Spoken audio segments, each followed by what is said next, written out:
আপনার ছেলের বয়সে অনেক আছে, বিদেশে আসতে চায়, কোনো কাজ জানে না, আপনার তো একটা অভিজ্ঞতা আছে, কাজ না জেনে বিদেশে আসাটা কতটুকু যৌক্তিক আপনি কি মনে করেন? আরো লাভ বেশি। কিরকম? এরা ফসে আর যারা পুরনো হয়েছে শিক্ষিত মানুষ লোক আইছে অশিক্ষিত মানুষ এরা ফসে রুচি বেশি করে। বেশি করে? হ্যাঁ, এটা আপনি দেখতেছি বলতেছেন?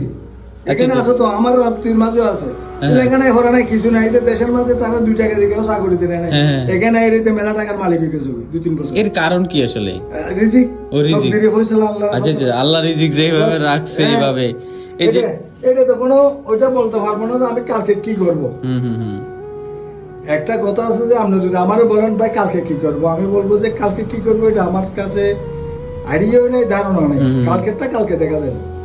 একটা যদি আমি কালকে সকালে কাজ করব, কাজে গেলাম, হয়তো যে কোনো অসুস্থতার কারণে না হলেও যে কোনো অসুবিধার কারণে আমি কাজ করতে পারি না, তো আমার কথাটা তো আর ঠিক হলো না। আচ্ছা আচ্ছা, বুঝলেন না? এই জন্য কালকে কি করবো এটা আমি জানি না। এটা রিজিক আল্লাহ রাতে যাবো, রিজিকে যেটা আছে এটা করবো।